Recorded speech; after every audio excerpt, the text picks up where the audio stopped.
Hey skiers, I'm Jeff from SkiEssentials.com. Welcome to our 2026 ski test. Today we're talking about the Head Core 104 TIW.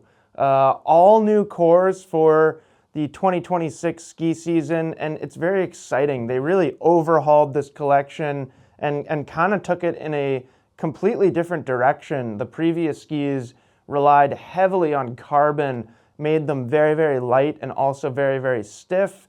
And they've basically just completely switched that, and now they're more Titanal-based skis, more metal-based skis. And it's just given them a very, very different feel overall, while still like achieving similar things.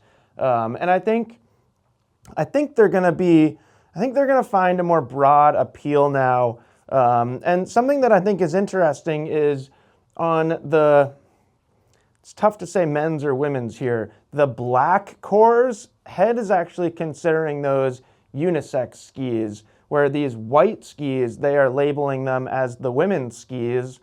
Full disclosure, I skied this thing and it's awesome. So I don't necessarily think there's like much of a gender split.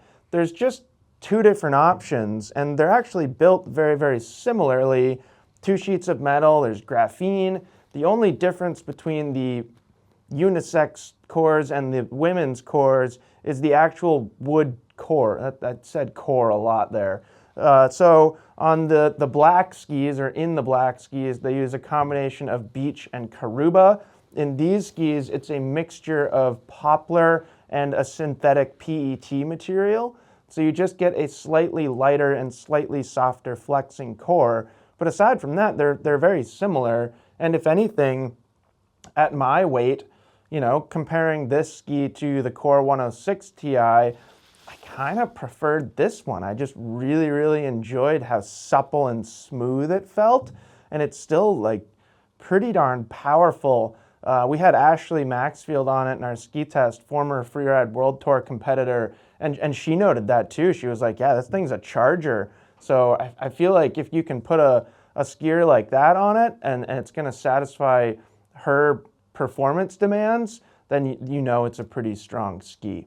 So we kind of touched on construction there already. It's got that different wood core, and then it's got those two sheets of metal, and then they're working in some graphene and some other elements too, but really those metal laminates are the important thing now. We've got a 170 centimeter length here. Obviously we're 104 underfoot, and interesting to see what this comes to.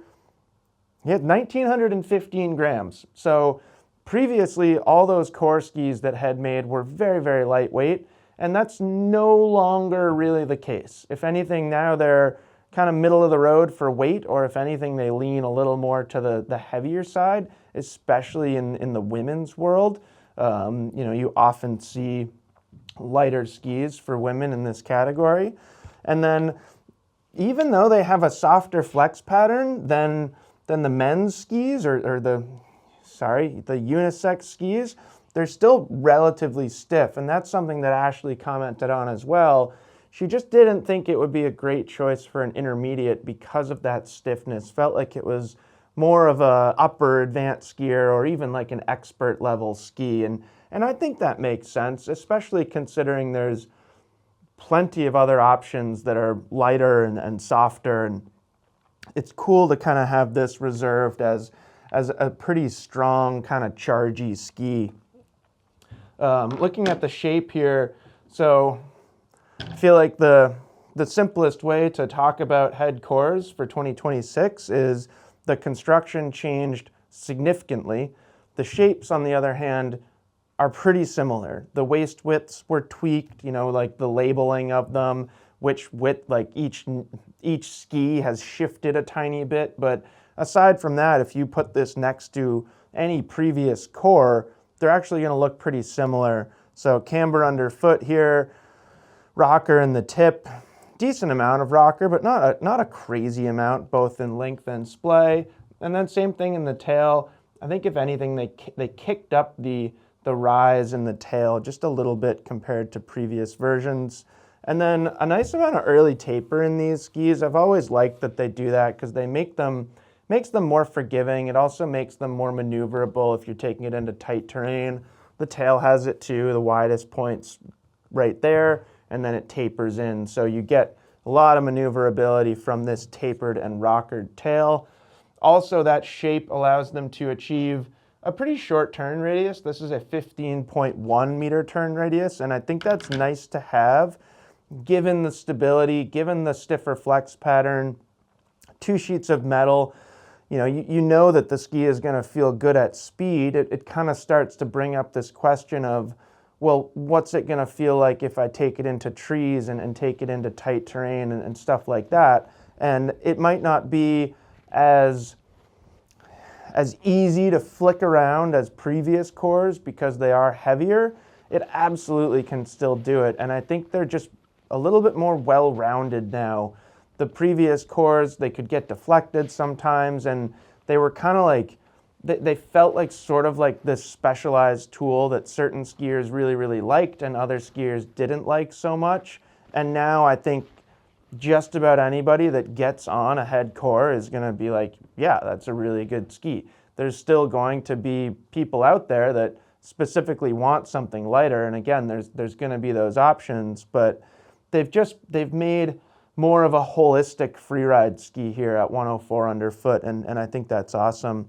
Another thing, just to bring Ashley back up for a second, another thing that I noted in her feedback was she thought it could be a daily driver for here in Vermont, and I think that was really cool. That's kind of insightful. I mean, it's not for everybody at 104 underfoot, but it's kind of like a nod to the fact that it can carve a turn on a groomer, it can maneuver through trees, and then it can also handle speed. And those 3 things, if you're skiing a lot in Vermont, though, you kind of need all 3 of those things, because those are 3 things that we do a lot of in Vermont. We ski tight trees, we ski groomers, and sometimes we ski really fast. So I thought that was cool. It's, again, not something that like I would recommend as a daily driver all mountain ski to most women that live in Vermont, or most skiers in general that live in Vermont.